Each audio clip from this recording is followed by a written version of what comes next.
You want me to do the intro or you want to do it? You can do it if you want. Okay. Hello.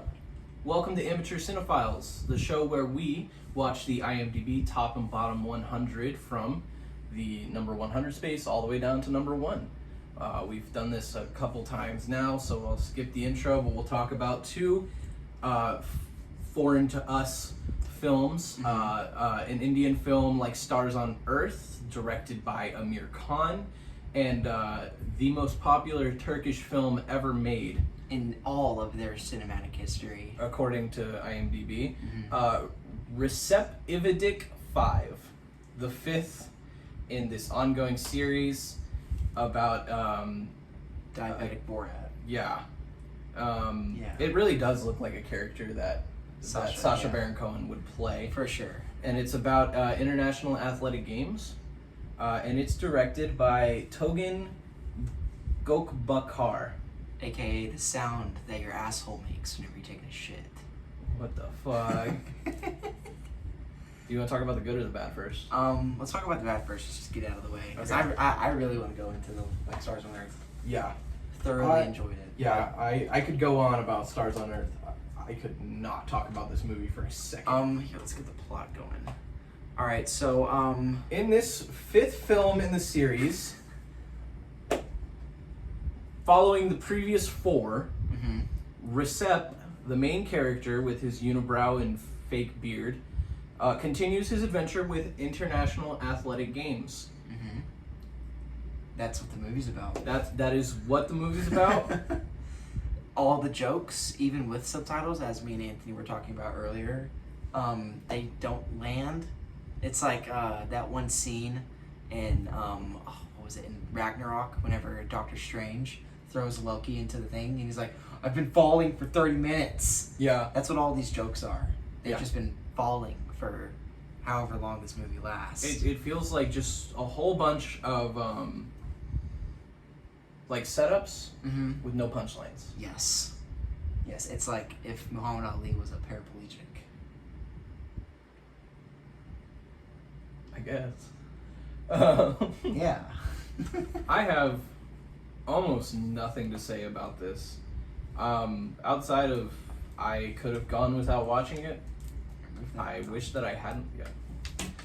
Other than I wish that I hadn't seen it. I don't Agreed. plan on watching the first four Or the or the sixth one that came after this. I don't understand it. I don't understand. And that was going to be my original score for this. It has 3 awards. Best Best movie actor, best script writer. This sounds like a elementary school superlative list. for the Golden Star Turkey Youth Awards. Is that like the equivalent to like a Nickelodeon Kids' Choice Award? I think so. Nice. But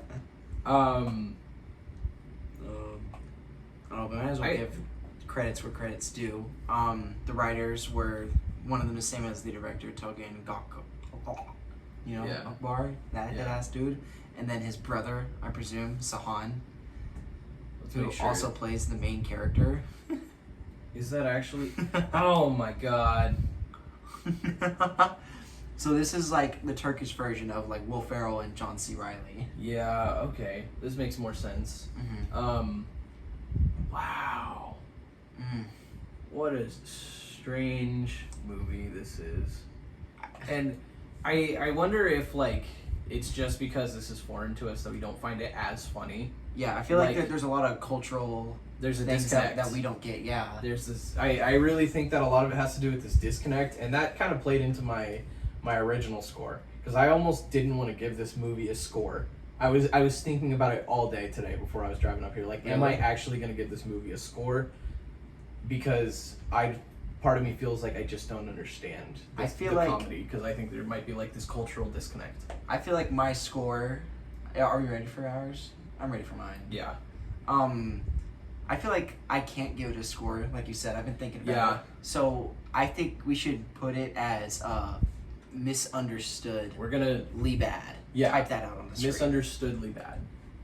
Yeah. Yeah, because what I was gonna give was a question mark Yeah. out of 10. We don't know. This movie could be a masterpiece. We just don't understand it. You know what? Let's consult the user reviews. Oh. 5 out of 10. Could be better. An excellent movie character, and it deserves better scripts for the forthcoming movies. He's the Turkish Homer Simpson. That makes sense. Okay. That makes sense. Yeah. People feel good after watching how vulgar he is and thinks he is kind, sensitive gentleman. Deserves more than 5 stars. Will get better with a more talented script team. AKA not themselves. Okay. Not as funny as previous movies. It could be a popular TV series, but not a movie. All these ratings are like, there's a 7 out of 10 that was on here that you missed. Yeah. Like, I'm just kind of going through. I laughed so hard in some parts. Great laugh. A silly movie. 1 out of 10. Oh, shit. You got a text message there, bud. Yeah, I do. If you don't know Turkish, don't watch. That makes so much sense. 10 If you out don't of know 10. Turkish, don't watch. Seen many comedy movies, but none of them as funny as the Recep movies. Also, you should definitely know Turkish language to enjoy the film. That makes so much sense. However, followed up by 1 star, Shame of Turks. Shame of the Turkish cinema. I do not understand how this film could be the most watched movie of all time in Turkey. It's simple what he does, some swear words and sexual jokes, people laughs, and the man makes money. So, I think this could be compared to kind of the modern Adam Sandler movies. Yeah, yeah. If Adam Sandler made a spoof parody of the Olympics, this is what it would be. Yeah. Okay. Well, let's just leave it at the question mark out of 10. Misunderstoodly bad. Misunderstoodly bad. Question mark. Question That's mark. our rating. Misunderstoodly bad. Question mark. Here we are. Let's open that up. Are you fucking serious, Anthony?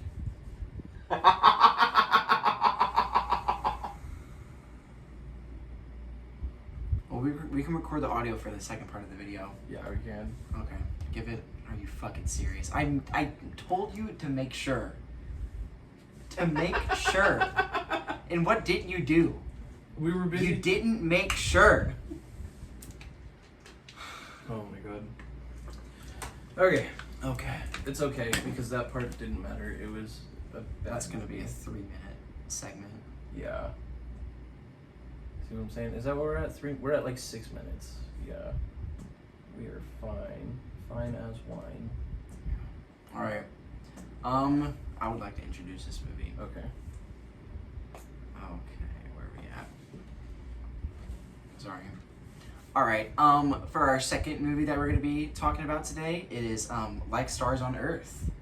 This is a movie about a basically a mistreated child Yeah. who here I'll just read the summary on IMDb. An 8-year-old boy is thought to be a lazy troublemaker until the new art teacher, Amir Khan, has the patience and compassion to discover the real problem behind his struggles in school. So the directors are Amir Khan and Amole Gupte, who, as you said, paid him to be uncredited, but Yeah. IMDb has him almost Yeah. credited. And the writer Amole Gupte, who basically did the whole thing, who was also uncredited. The stars of this movie are Darshil Safray, who I guess plays Sean, Yeah, he plays Sean. and then Amir Khan plays the teacher, and then Tiska Chopra, does he play the dad or something? Tiska Chopra, I think it's the mom. We're fixing to see. Yeah, that's the mom. Okay, it's the mom. And so, oh, excuse me, Jesus Christ, that's Okay. disgusting. So, Sean, he's a little kid. He goes to like this little public school Yeah. where his brother goes, presumably, I think. No, or is it a different school? Yeah, it's his older brother went there. Okay, his older brother went there before he graduated, went to a different school. He is struggling in school heavily. He can't read or write, and he's in the 3rd grade. Yeah. Right? Can't read or write. He's in the 3rd grade, and his parents have had enough of him, basically, because Yeah. they think that he's just doing this on purpose. And he's doing it to act out in class Yes. and stuff. So his father, who's very strict, he's a stereotypical Indian father, Yeah. and without trying to be offensive, Yeah. he sends him to a boarding school, which turns out was even was a much worse decision than keeping him in regular Yes. school, because he gets tormented by the teachers, physically assaulted, Yeah. mentally assaulted. Yeah. He gets abused, basically. Yeah. to the point where he is like, he essentially gives up. yeah, Like on life. Yeah, he quits trying to kind of do better. Yeah, so he's just stagnant, not moving at all. Yeah. Until this new art teacher comes in. Yeah. Enter Amir Khan, and there's an amazing entrance scene with him. The song that he sings with the kids and the whole scene in general slaps. Absolute banger. So good. The way he comes in with that fucking clown costume dog. Yeah. Ugh. Looking like fire. Waluigi. Yes. Oh my god, stop. But one of my favorite parts about this movie is how it was really original, but it was also like immaturely imaginative, if that makes sense. It definitely does a great job at kind of getting you in the same mind as Ishan. Yes, exactly. And how just because his mind works. how Ishan's mind works, because just because he's struggling in an education sense, he's really imaginative and he's super intellectual. Yeah, he's really smart. Yeah, he's just not trained in the right parts to show it. Yes. And so later on in the film, as Amir Khan and Ishan's relationship evolves and continues, he seeks special time with Ishan by asking the headmaster to teach him. And as he teaches them, Ishan's grades go up and up. He realizes that it wasn't him. It was a condition that he had, which is what we found out to be dyslexia. Yeah. And ADHD, which I think he also has. And his parents didn't know this. So I forgot what his character's name is, dude. Who, the teacher? Yeah. I forget too. Hold on. Nikum. Ram. Oh yeah, that's right, it's Nikum. Okay, so Nikum, we'll just call him that.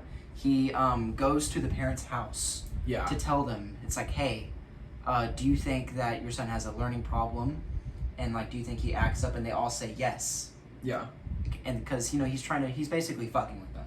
He's like, oh, this is why he's doing this. Actually, he has dyslexia, and you're a fucking asshole. Yeah.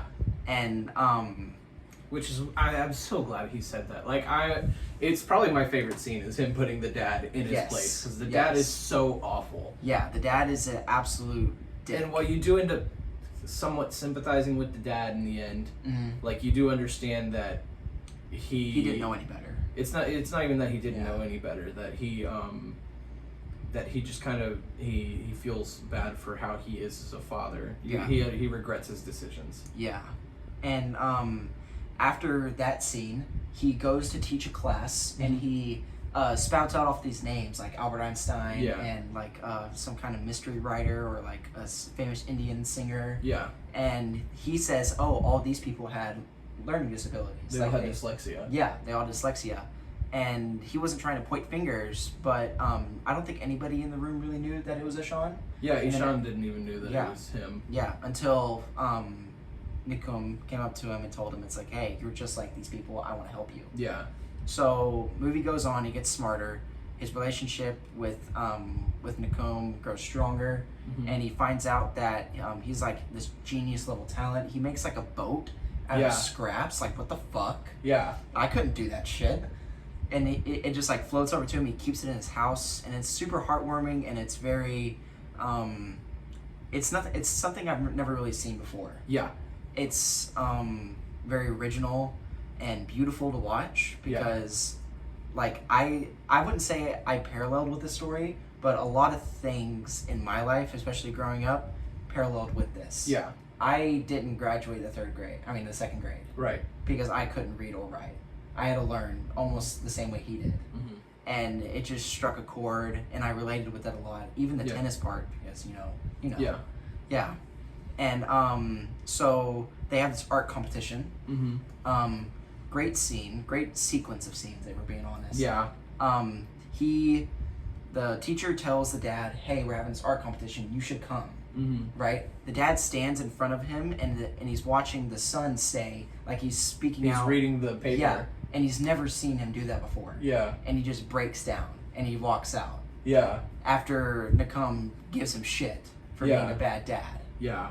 Oh, God, it's just such a good scene. Yeah, I'm like, this movie is my first time watching an Amir Khan movie, and now I'm like hooked. fan. I want to watch more. I need to watch more, and I'm so glad we have to watch another one of his later on the road. Yeah. It's called 3 Idiots. Is it good? I don't know. I've never seen it. Okay. But it follows Amir Khan and another friend, and they're looking for their third friend from when they were kids. Oh, okay. And I guess it's like Amir Khan just kind of being dumb. I'm excited. You know. You did point out that he takes the boat that Ishan makes and puts it on his shelf. Yes. Fun fact about that. That house is Amir Khan's actual house. Really? Yeah. Nice. Yeah. I wonder if he still has that there. Like, I wonder if the set let him keep it. And I think we need to, like, Amir Khan is really great in this, but we need to really give credit to Darshil Safri for playing one of the best child performances I've ever seen. This is probably top 3. Yeah.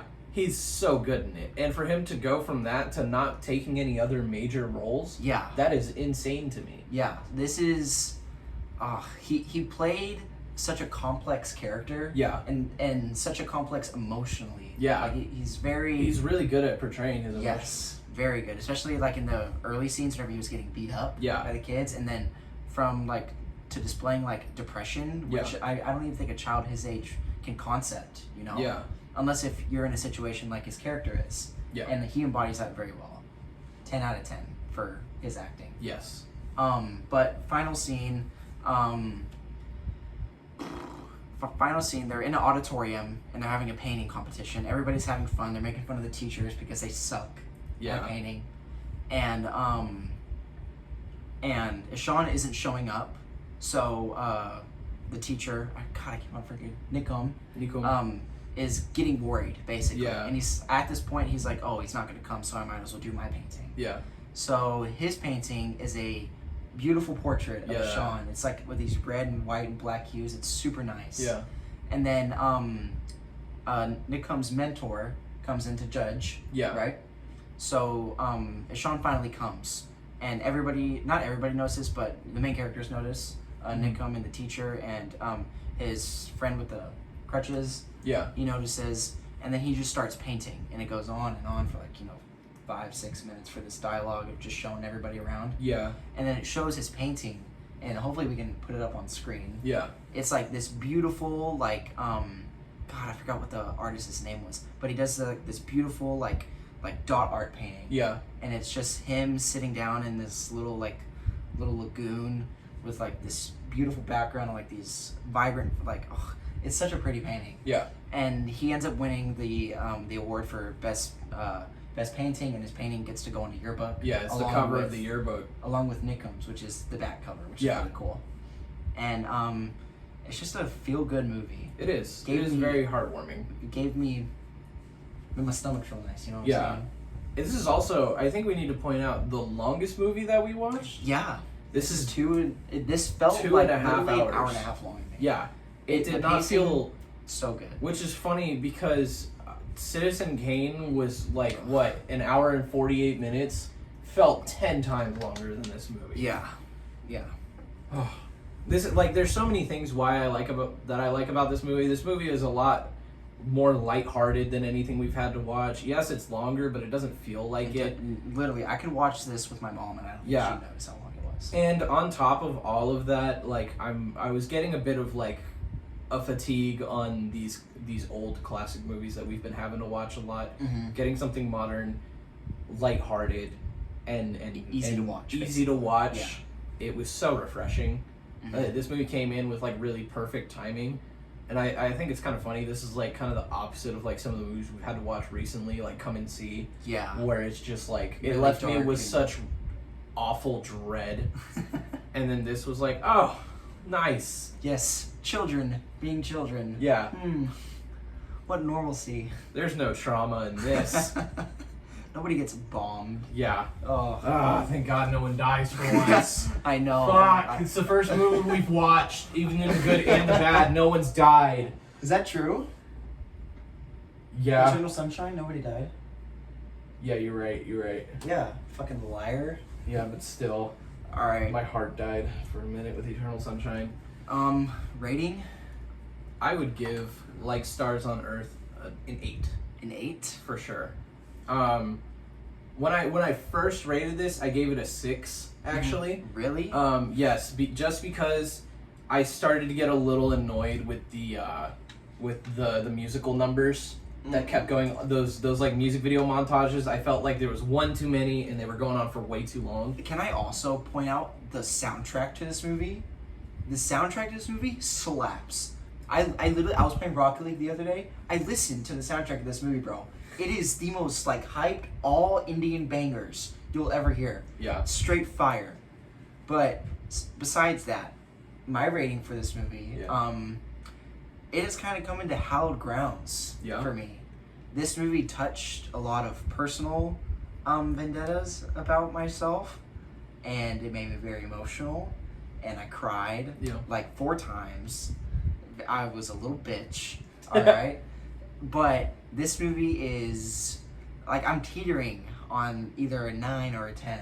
Yeah. Because it's, like, perfect in so many aspects, but it doesn't have, like, that monumental, like, oh, it's a 10, you know? Mm-hmm. Like, those movies like Whiplash that just have, like, that insane ending, or, like, your La La Lands, which are just continuously good. It doesn't have to be anything monumental to be a 10. I know. So, I think I'm going to give it a 10. Nice. 10. That's how I felt about Singing in the Rain. Singing in the Rain wasn't anything that, like, absolutely blew me away, but at the same time, Singing in the Rain was everything that I wanted out of a musical. Yeah, this movie was everything that I wanted out of basically a children's, like, this would, if this movie came out in America, Jennifer Gardner would be in it. That's what kind of movie this is. That's such a weird thing to say. But I did kind of think about this, about like how it would be as a American movie. As an American movie, Would suck. I don't know. Think about this. Let me give you some ideas. Okay. Amir Khan's character will be played by Robin Williams or Jim Carrey, hands down. Well, one of those is dead. I'm conceptualizing. Okay. Conceptualizing. Theorizing. I would make Mark Wahlberg. Mark Wahlberg and Jennifer Gardner. Your classic 1-2, family rom-com duo. Mark Wahlberg would fucking destroy this movie, dude. Could you imagine him walking out? What the fuck? He wouldn't say it like that. He's talking to kids. He come in here. So let me tell you about some people that have dyslexia. Alright, we got Albert Einstein. Perfect, total dyslexic motherfucker. Okay? Oh my god. Imagine Tom Cruise. Imagine like Ben Affleck was the dad. Ugh. That'd be so funny. He's like, you're an asshole. He's talking, oh my god. Or like Matt Damon. Imagine if Matt Damon was Amir Khan's character. That'd be fucking great. Ugh. Every time someone says Matt Damon, I think of like the Team America. Matt Damon, that doesn't know how to say his fucking name. Yeah. Matt Damon. Matt Damon. But yeah, besides that, Anthony gave it an 8. Solid, great movie. I gave it a 10. And this is the second 10 from you. Yeah. And it's also the only other Indian movie we've watched so far. Really? Yeah. Is this the only Indian movie we watched? Because we watched another Indian movie. What movie? Did we not? Well, we watched Pather Panchali. Yeah, I was about to you say. gave a 10. Yeah. So my 2 10s are both Bollywood films. Nice. I'm good on y'all, Bollywood. I'm uncultured. I realized this today. Alright, the next movie that we gotta watch, Shawshank Redemption. I'm pretty sure it's M. I'm not looking forward to the final episode. Yeah, I got it. I really hope by the time we get to the final episode, a new movie has come out, and I don't have to say Shawshank Redemption is number 1. M, because Vertigo swapped around. Vertigo should have gone down. Vertigo should not go up. Yeah, M. Oh, have you been rating the movies? I rated it like Stars on Earth, but I'm probably gonna rate the rest of them. I've been keeping mine on Letterboxd, I'm not gonna lie. I'm excited for our next upcoming string. We got M. Oh, we gotta read It's through M this. and Piranha Double D. I'm so excited to watch Piranha Double D. Alright, This whole new set. M, Reservoir Dogs, 2001, Return of the Jedi, Good Will Hunting, Inglourious Basterds, Braveheart, Amadeus, And Three Three Idiots, Yeah. Toy Story. Like, it's just good movie after good movie after good movie, and then Hamilton. Do you know what I'm really excited for? What? American Beauty. Never seen it. I've never seen American And Beauty I either. fucking love Kevin Spacey. That's probably gonna be a long episode because you're gonna talk shit to me. Fuck you. I'm I'm gonna say what I say like with The Pianist, where it's like we have to give credit where credit's due, but we also have to disregard fucking dickheads like Kevin Alright. Spacey. With our ratings given 10-8, we should, Move on to the movie recommendation of the week. Let me look at my letterbox because Of the week. I've been watching movies pretty heavy. I'm not gonna lie. Of the week. What have I watched recently? Can we talk about fucking Dune and how Zendaya's in it for 7 minutes? God damn it. Oh, I don't know which one of these I want to recommend because this was really good. Extraction. Have you seen that with Chris Hemsworth? No. Fucking goated, dude. Is that on Amazon or is it on Netflix? Netflix. Okay.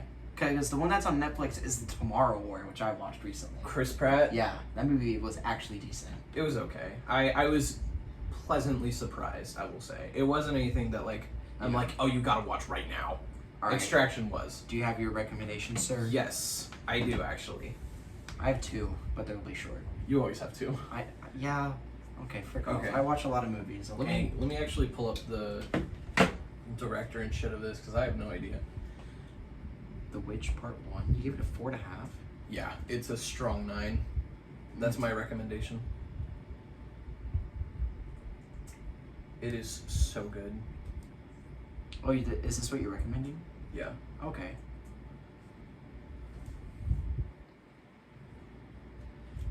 All right. Amnesia. So, for my recommendation, I'm going to recommend a Korean film that I checked out on Netflix on a whim. I was quite literally judging a book by its cover. It is The Witch, Part 1, The Subversion. It's directed by Park Hoon-jung, and it follows a high school student with amnesia trying to uncover what happened to her, all leading into her deeper troubles, ultimately revealing a darkness she could not have imagined. This movie fucking blew up out of nowhere. Mm-hmm. It goes from 0 to 100 like that. Like at first I'm What like, would why you- am I watching What this? would you compare this to? What would I compare this to? Like- Imagine John Wick Yeah. meets Weapon X, Never heard of that. Wolverine. Oh, okay. Yeah, imagine John Wick, 'Cause the but he's poster- Wolverine. The poster looks dope as fuck. Yes, it is one of the most intense action movies that I've watched in a while. It is not a very original plot, I will give it that, but it is a very original way in how they handle both the action sequences, the plot in and of itself, Mm-hmm. and the way they handle their character. Yeah. Because the protagonist does something that I haven't seen with any action protagonist ever. And that's why I really like it. Okay. I'm gonna watch it soon. Solid 9. Cannot wait for part 2 and any parts that come after part 2. Dope. Yeah, I got 2. Okay. I went to the movie theaters for the first time since me and you went to go see Tenet. Has it been that long? It's been that long. God for damn. Me, for me, it's been that long. Fuck. You went to go see Howl's Moving Castle recently. For Yeah, I did go and your see- 5-year anniversary. With Yes. Boo. I did go and see Howl's Moving Castle in theaters, and that was a great experience. If you haven't seen Howl's Moving Castle, absolutely, that's my second recommendation. Well, I went to go see Halloween Kills. Yeah? Yeah. I'm super excited for it. It was everything that I wanted it to be and more. Yeah, The last Halloween movie, I haven't seen the predecessor to the Halloween Kills. I also haven't seen the 2018. So it blends in pretty well. It takes place the night of how the first movie ends. Okay. Do you know how it ends? No, I don't. Okay, I won't spoil it. So Halloween Kills is about Jamie Lee Curtis, her Right. daughter, and her granddaughter Okay. trying to finally finish off Michael Myers. Yes. But behind them is a string of, yeah, in my opinion, I would say like far rightness, because there's a sense of like there's a scene in the movie where they're in the hospital Yeah. and they're trying to get somebody who they think is Michael Myers, Yeah. but it's not, and they drive him to do something very not good. Yeah. And in that way, it reminded me of like the Capitol attack. Yeah. And that like that made the movie really, it made it more human and realistic. Yeah. Especially since the rest of it is literally just mindless killing, That's which what is I've heard. amazing, and it's so good. Yeah. Like, bro, oh my god.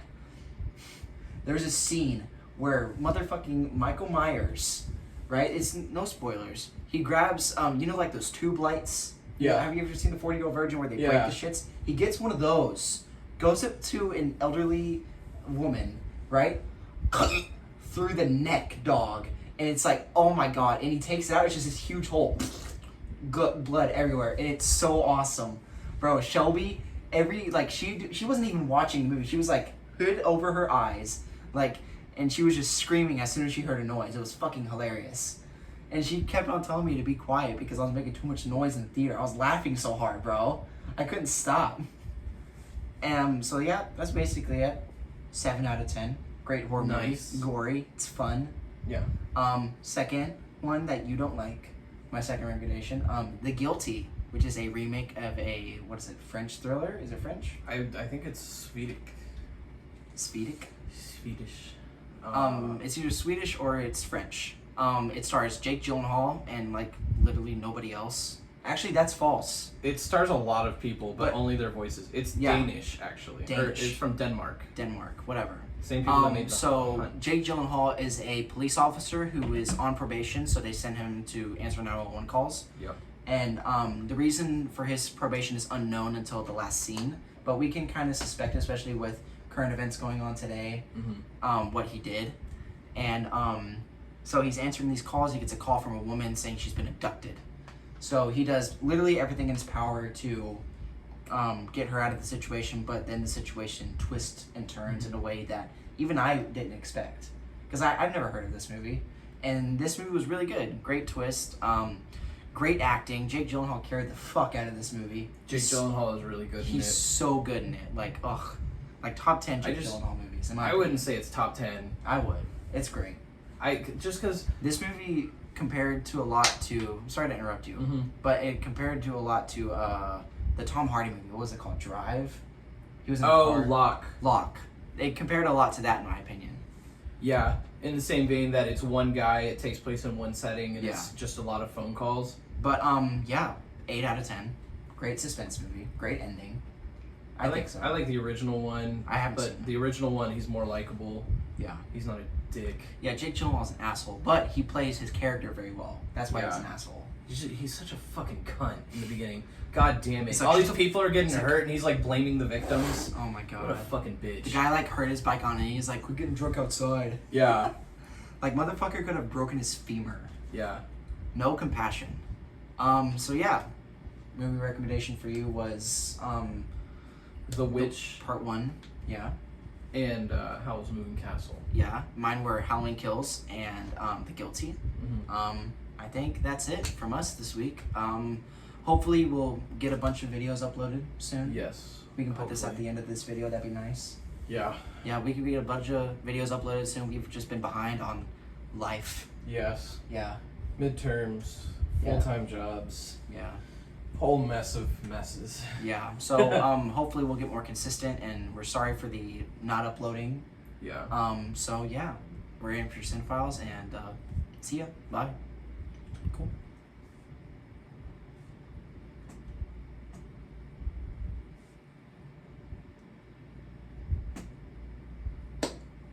Cool. Do you just want me to post this on YouTube?